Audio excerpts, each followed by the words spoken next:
महाराष्ट्र, आवाज महाराष्ट्राचा। बीड जिल्ह्याच्या माजलगाव नगरीतील सिद्धेश्वर प्राथमिक विद्यालयामध्ये शिक्षिका म्हणून सुमती भारती या उत्कृष्ट कार्य करत आहेत। शाळा हेच आपले घर समजून ते जास्तीत जास्त वेळ विद्यार्थ्यांच्या सर्वांगीण विकासाकरता देतात। माजलगाव नगरीतील या नामवंत शाळेतील त्या सुद्धा नामवंत शिक्षिका आहेत। त्यांच्या अशा या विशेष कामाची नोंद घेऊनच त्यांना आदर्श शिक्षिका पुरस्कार नुकताच घोषित झालेला आहे आणि लवकरच त्या पुरस्काराचे वितरण देखील होणार आहे। मान्यवरांच्या माध्यमातून या पुरस्काराच्या निमित्ताने होणाऱ्या सन्मानामुळे त्यांच्यावर कौतुकाचा वर्षाव होत आहे। लहानपणापासूनच अभ्यासाची गोडी, शिक्षणाची गोडी असलेल्या या सुमती भारती मॅडम मोठ्या जिद्दीने आणि मेहनतीने यशस्वी झालेल्या आहेत। त्यांच्या यशामध्ये त्यांच्या मातोश्रींचाही मोठा वाटा आहे। माजलगाव नगरीमध्ये असलेलं हे गिरी कुटुंब सुप्रसिद्ध आहे। एकत्र कुटुंब पद्धती त्यांनी जोपासलेली आहे। मोठ्या आनंदाने हे गिरी कुटुंब एकत्रितपणे आजही आहे आणि पुढील काळात देखील असणारच आहे, कारण त्यांच्यावर त्यांच्या मातापित्यांनी तसे सुसंस्कार केलेले आहेत। अशा या कुटुंबाचा मोठा आधार आणि मार्गदर्शन, सहकार्य या सुमती मॅडमना मिळालेले आहे। यामुळे त्यांचा असा सन्मान होत असल्याची भावना त्यांनी व्यक्त केलेली आहे। म्हणून याबाबत अधिक जाणून घेण्यासाठी आमचे मुलाखतकार संतोष रोकडे यांनी त्यांच्याशी साधलेला हा विशेष संवाद पहा न्यूज वन महाराष्ट्र वाहिनीवर। रोटरी क्लब माजलगाव यांच्या वतीनं नेशन बिल्डर अवॉर्ड 2024चा हा पुरस्कार श्री सिद्धेश्वर प्राथमिक विद्यालयाच्या मुख्य अध्यापिका श्रीमती सुमती भारती यांना मिळालेला आहे। या निमित्तानं आपण आमची संवाद साधला। त्यांनी केलेल्या कार्याचा त्यांना पुरस्कार हा योग्यच मिळालेला आहे। तरी मी रोटरी क्लब माजलगाव शाखेचे आभार व्यक्त करतो। सर, ताईंना आदर्श शिक्षक पुरस्कार भेटलेला आहे। आपलं नातं दिराचं नाही का? हो सर। आणि तुम्ही सुद्धा शिक्षक आहात। पण याच्या पलीकडे जाऊन विचार असं वाटतं की तुमचं कुटुंब एक आदर्श कुटुंब आहे या माजलगाव नगरीतील। तर काय संयुक्त कुटुंब, जॉईंट फॅमिली टिकवणं एक आव्हान आहे नाही का? हो सर। आणि आताच्या काळात ते अगदी दुर्मिळ झालेलं आहे। खरं तर तुमचं रहस्य काय नेमकं म्हणजे या पूर्ण एकीच्या पाठीमागचं? सर, आमच्या कुटुंबात एकूण 27 सदस्य आहेत आणि थोडंसं सहन करणे आणि सर्वांना सांभाळून घेऊन चालणे आणि मोठ्यांचा आदर करणे एवढीच गोष्ट महत्त्वाची आहे की आपण आपल्या घरातील जे सगळ्यात मोठे असतील त्यांचा नेहमीच आदर केला पाहिजे आणि आपल्या मनाला कुठेतरी आपण थोडंसं सांगड घातली पाहिजे। एकीकडे बघतो का आपण की पैसा मारो परमेश्वर, आणि याच कारणामुळे लोक अगदी विभक्त होत आहेत, वेगळे होत आहेत। तुमच्या दृष्टीने काय, पैसा मारो परमेश्वर का माणसं प्रिय आहेत नाही? शेवटी पैशांनी सुद्धा शेवटी आपण माणसं जमा करतो आणि माणूस सगळ्यात महत्त्वाचा असतो। सर्वप्रथम माणूस आणि नंतर पैसा। आदर्शवाद, मला असं वाटतं की आदर्श व्यक्ती तीच असते की जे व्यक्ती घरामध्येही या ठिकाणी आदर्शवाद जगते आणि आपल्या कामाच्या ठिकाणी सुद्धा। वेगवेगळ्या क्षेत्रामध्ये माणसं काम करतात आणि आपल्या कामातनं आपली ओळख तयार करतात। शैक्षणिक क्षेत्रामध्ये सुद्धा या ठिकाणी अनेक असे गुरुजी आहेत, मॅडम आहेत की जे माझी शाळा माझं घर, माझं मंदिर, विद्यार्थी माझं दैवत असं समजून शिकवतात। आणि या लोकांना पगार किती केव्हा होणार याचं भान नसतं, तर विद्यार्थी कसा घडेल, कसा घडवायचा याचं मात्र निश्चितच भान असतं। मी आज एका आयडियल टीचरबद्दल बोलणार आहे। त्यांची मुलाखत आपण आज आयोजित केली आहे। सुमती भारती मॅडम, माजलगाव नगरीमध्ये त्यांचं वास्तव्य आहे आणि याच नगरीतील एका नामवंत शाळेमध्ये म्हणजे सिद्धेश्वर विद्यालयामध्ये, प्राथमिक विद्यालयामध्ये त्या शिक्षिका आहेत, HM आहेत। नुकताच रोटरी क्लबने नेशन बिल्डर अवॉर्ड त्यांना घोषित केलं आहे। 22 सप्टेंबरला या पुरस्काराचं वितरणसुद्धा आहे। या अनुषंगाने मॅडमचं कौतुक होत आहे, अभिनंदन लोक करत आहेत आणि कौतुक त्याच व्यक्तीचं होतं जर पुरस्कार योग्य व्यक्तीला भेटला तर। मॅडम, सर्वात प्रथम तुमचं अभिनंदन। अगदी नेशन बिल्डर अवॉर्ड तुम्हाला घोषित झालेला आहे। निश्चितपणे मला असं वाटतं की एखादा पुरस्कार जेव्हा मिळतो तेव्हा आपल्याला ती कौतुकाची थाप असते खरं तर नाही का? अगदी हा आनंद आमच्या विद्यार्थ्यांना आहे, तुमच्या सगळ्या सहकार्यांना आहे आणि तुमच्या घरच्यांना पण आहे। तर या पुरस्काराच्या अनुषंगाने आपली काय प्रतिक्रिया, काय सांगाल? माझं सासरचं नाव आहे सुमती रमेश गिरी, माहेरचं नाव आहे श्रीमती सुमती अरुण भारती. शिक्षण MA झालेलं आहे. माझा आवडता छंद आहे वेगवेगळे उपक्रम करणे, नवीन नवीन गोष्टी शिकणे आणि छोट्या छोट्या गोष्टींचं वाचन करणे, गीत गायन करणे. ताई, पुरस्कार घोषित झालेला आहे, तर या प्रसंगी काय वाटतं, म्हणजे काय भावना आहेत नेमक्या? म्हणजे मला कल्पनासुद्धा नव्हती की हा पुरस्कार आपल्याला मिळेल. पण माझं जे शैक्षणिक काम असेल किंवा सामाजिक काम असेल, कुटुंबातील व्यक्तीतील जी जबाबदारी माझ्याकडे आली होती, त्या सगळ्या गोष्टींना मी परिपूर्ण करून जे कार्य केलं त्या सगळ्यांची पावती म्हणून हा पुरस्कार असेल असं मला वाटतं. जेव्हा एखादा पुरस्कार आपल्याला घोषित होतो तेव्हा निश्चितपणे कौतुक तर होणारच. मला विचारावं वाटतं की हा पुरस्कार जो आहे आपण कोणाला समर्पित करू इच्छितो? म्हणजे प्रत्येकाच्या जीवनामध्ये आई हे एक विशेष महत्त्व आहे. कारण आईशिवाय आपण जीवनच जगू शकत नाही. तिनं मला शिकवलं, घडवलं आणि आपल्या पायावर उभा केलं. या गोष्टीतून मला वाटतं की आई वडील आणि माझे जे पती आहेत त्यांनीसुद्धा मला प्रोत्साहन केलं. या प्रत्येक क्षेत्रामध्ये त्यांचं माझ्या पाठीमागून प्रोत्साहन असतं आणि साथ असते. त्यामुळे ह्या तिघांशी मी हा पुरस्कार समर्पित करते. पुरस्कार जेव्हा आपण समर्पित करतो तेव्हा एक भावना असते फार मोठी.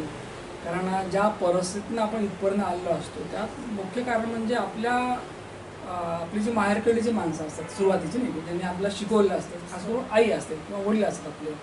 तुमच्या आईचं फार मोठं डिवोशन आहे की ज्यांनी त्या स्वतः उभारल्या पायावर आणि तुम्हालाही त्यांनी अगदी सपोर्ट केला आणि शिकवलं.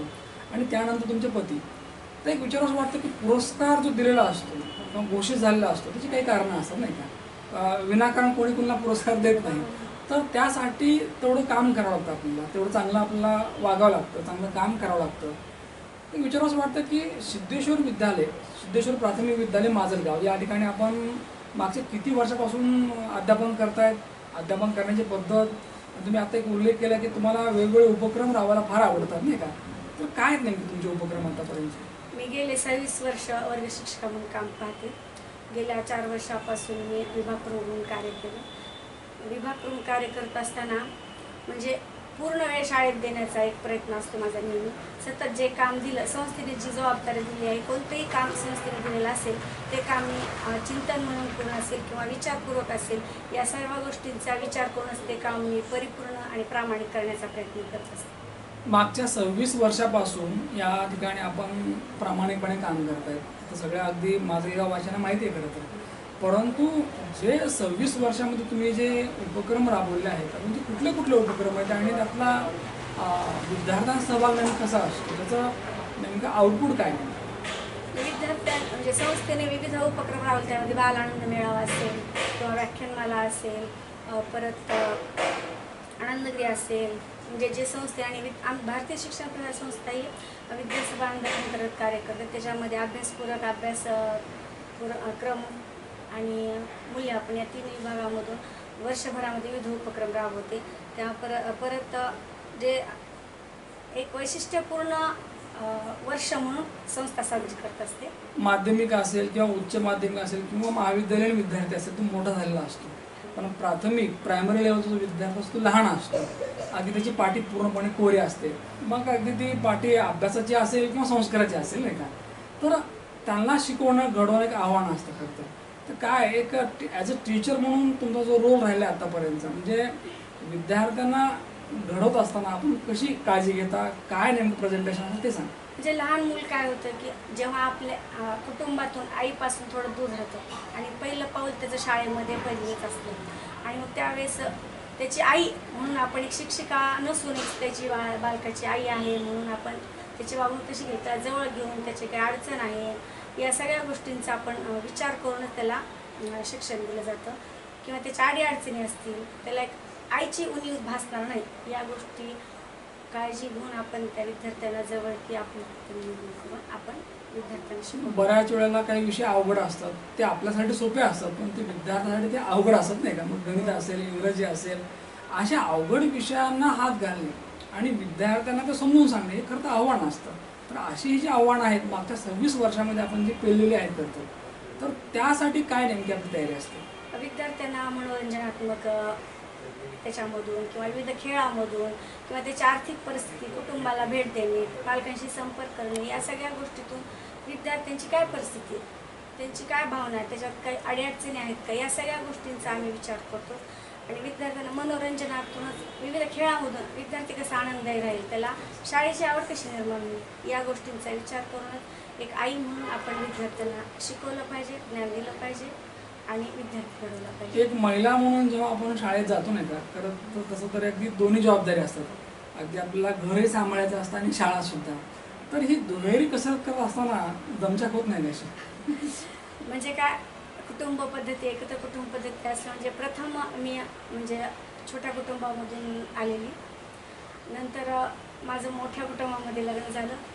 पहिलं म्हणजे मला कोणतंही काम करायची सवय नव्हती.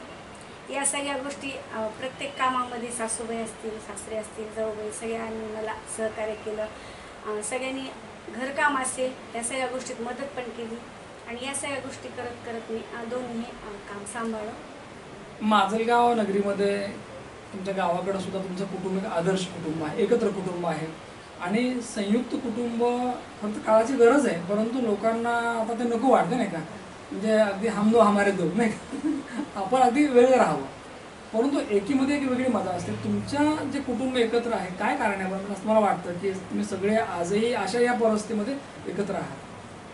विशेष म्हणजे सासूबाई सासऱ्यांना जास्त प्रेम, सगळ्यांना जवळीकता असेल किंवा भावना असेल, त्यांनी असे संस्कार लावले आपल्या मुलांना की वेगळंच राहू शकत नाहीत किंवा अशा पद्धतीची भावना निर्माण केली. त्यांनी लहानपणापासून संस्कार दिले की आपण सगळे एकच आहोत, वेगळे नाहीत आणि सुखदुःखामध्ये आपण सगळेजण एकत्रित काम करूया. मला असं वाटतं की एकीचे बळ मिळते फळ नाही का, तुम्ही एक असलं पाहिजे. आणि या जगामध्ये प्रेमापेक्षा काही मोठं नाही आहे, आपसामध्ये आपलं प्रेम पाहिजे नाही का. तर एक विचार असं वाटतं की आज या ठिकाणी पुरस्कार घोषित झालेला आहे, तुम्हाला मिळणार आहे, कार्य तर आपल्याला आणखी पुढं करायचं आहे. काय वाटतं नेमकं आता काळ बदलत चालला आहे खरं तर नाही का, अगदी कालची परिस्थिती वेगळी होती आणि आजची वेगळी आहे. कारण 26 वर्षापूर्वी तुम्ही जेव्हा जॉईन झाला होता तो काळ वेगळाच होता, आता काळ वेगळा आहे. तर काय नेमका डिफरन्स वाटतो तुम्हाला? पूर्वी म्हणजे संयुक्त कुटुंबामध्ये आपण नाही शाळेत चालले, शाळेचा त्या काळाचा काळ कसा होता? त्या काळामध्ये म्हणजे सगळे शिक्षक आणि विद्यार्थी हे सगळे ऐकणारे होते आणि आताची जी पिढी आहे ती म्हणजे सुरुवातीच्या काळामध्ये जी बॉन्डिंग होती टीचर अँड स्टुडंट ती कमालीची होती नाही का. म्हणजे एखाद्या विद्यार्थ्याला रागवलं मारलं तरी पालक स्वतः ऍक्सेप्ट करायचे आणि विद्यार्थी पण करायचे. मग एक विचार असं वाटतं आत्ताची नेमकी काय परिस्थिती? पालक काय करतात की थोडं सुद्धा त्याला रागवायचं पण नाही, मारायचं तर लांबच राहिलं आणि त्यांना असं शिक्षण द्या की तुम्ही त्यांना काही म्हणजे शिक्षा करू नका, पण पालक इतके लाड करून ठेवतात की त्यांना चांगले किंवा वाईट या गोष्टी कळत नाही. मुळात म्हणजे पालकांनी अगोदर आपल्याला असं आपणच स्वतः असं बनवलं पाहिजे की विद्यार्थ्याला समजा मोबाईलचा वापर करू नये किंवा वाचन वाढवावे, अशा ज्या गोष्टी आहेत त्या अगोदर स्वतः आई वडिलांनी अगोदर ऍक्सेप्ट कराव्यात. वाचन संस्कृती आता खरं तर लोप पावत चालली आहे. कारण जर विद्यार्थ्यांना विचारलं की बाबा तू किती पुस्तकं वाचलीस, अवांतर वाचन नाही का, सध्या शासनाची मोहीम आहे ती नाही का, महावाचन. तर एक तुमच्या शाळेमध्ये विद्यार्थ्यांमध्ये जर वाचनाची आपल्याला गोडी निर्माण करायची असेल त्यासाठी आपण काय करतात? आम्ही म्हणजे आमच्याकडे एक वाचनालय आहे, त्याच्यामध्ये 1000-2000 म्हणजे सिद्धेश्वर प्राथमिक विद्यालय हे फक्त 1ली ते 4थीपर्यंत एकूण 32 तुकडे आहेत आणि 48 शिक्षक आणि 1,000 शिक्षक असा 50 जणांचा स्टाफ आणि 1600 संख्या विद्यार्थी संख्या आहे. तर त्यामध्ये आणि वाचनालय आहे. ग्रंथालयामध्ये एकूण 1-2 हजार पुस्तकांचा संग्रह आहे. तर प्रत्येक शनिवारी दप्तराविना शाळा भरते, त्यामध्ये आम्ही वेगवेगळे उपक्रम राबवतो. मग त्याच्यामध्ये वाचनालयामध्ये आम्ही प्रत्येक वर्गाला पुस्तकं घेऊन वाचन करण्यासाठी, गोष्टीचे पुस्तकं घेऊन वाचन करण्यासाठी त्यांना गटागटाने असेल किंवा प्रगट वाचन असेल किंवा सामूहिक वाचन असेल, या सगळ्या गोष्टीतून त्यांना वाचनाची आवड निर्माण करणे हे.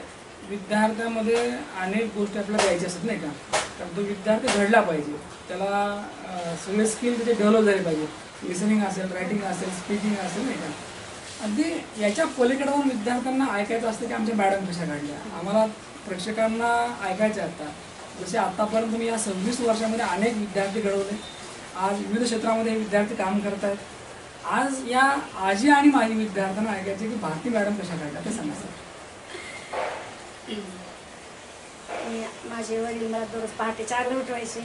4 वाजता. गाव कोणतं तुमचं? म्हणजे माझं मूळ गाव भारत आहे. अच्छा, बरं. माहेरचं. आणि लातूरला आई सर्व्हिस करत असायला पण राहते. पहाटे दररोज 4 वाजता आईवर उठवायचे. मी जरी उठत नसेल तर एक डोक्यावर थाप म्हणा किंवा चापट मारून म्हणा किंवा अशा पद्धतीने मला उठवायचे. म्हणजे आईची कडक शिस्त होती नाही का. अभ्यासाबाबतीत लाड नव्हता.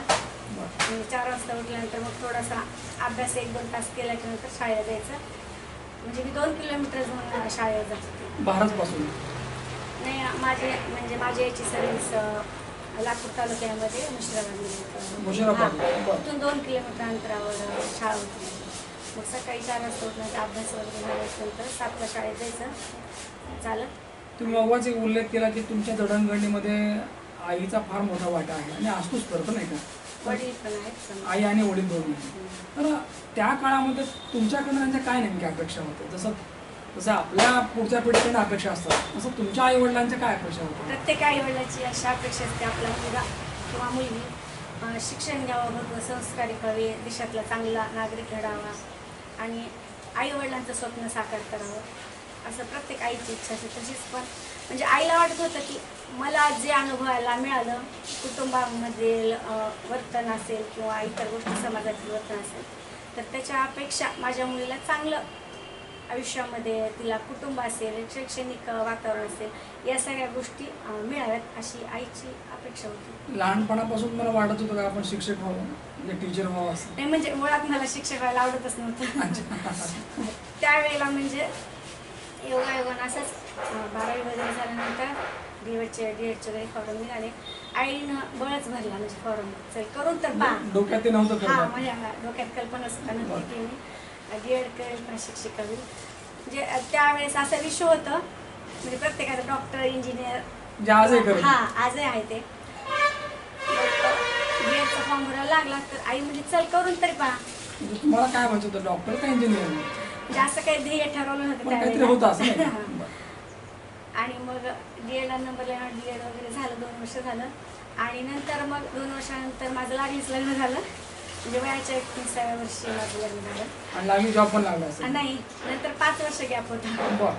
मग नंतर मिस्टरांच्या ओळखीने वगैरे आपल्या विद्यालयामधील जे म्हणजे कैलासचे मोती सर असतील किंवा अनेक कार्यकर्ते असतील यांच्या संपर्कातून किंवा इंटरव्ह्यूच्या सिलेक्शन झालं आहे.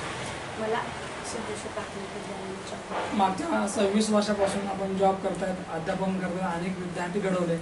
आज आपण शिकवलेले विद्यार्थी कुठल्या कुठल्या क्षेत्रामध्ये आहेत, जेव्हा हे विद्यार्थी भेटतात तेव्हा त्यांच्या काय भावना असतात? म्हणजे कोणत्याही ठिकाणी प्रत्येक क्षेत्रामध्ये माझा विद्यार्थी आहे. मुळात म्हणजे माझ्याच घरचे सगळे विद्यार्थी माझे विद्यार्थी आहेत. मुलं म्हणजे तुमचे मुलं पुतणे वगैरे नाही का? हो, इथंच एक म्हणजे पुतणी आहे, आज डॉक्टर झाली, मग 3rd इयरला आहे. माझे मुलं पण माझे विद्यार्थी आहेत.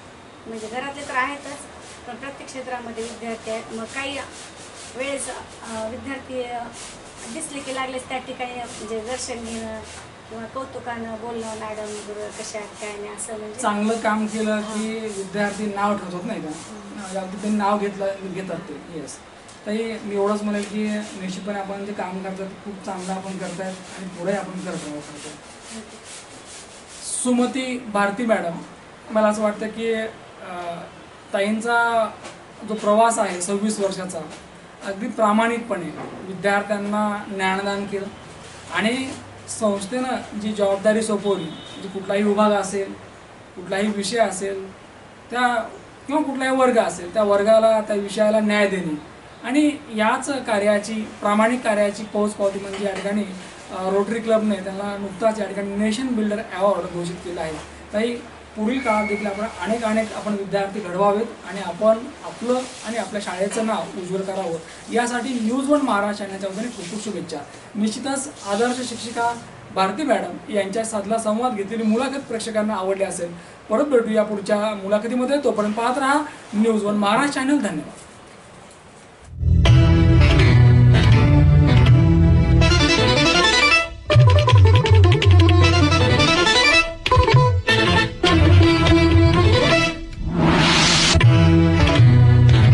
न्यूज वन महाराष्ट्र, आवाज महाराष्ट्राचा.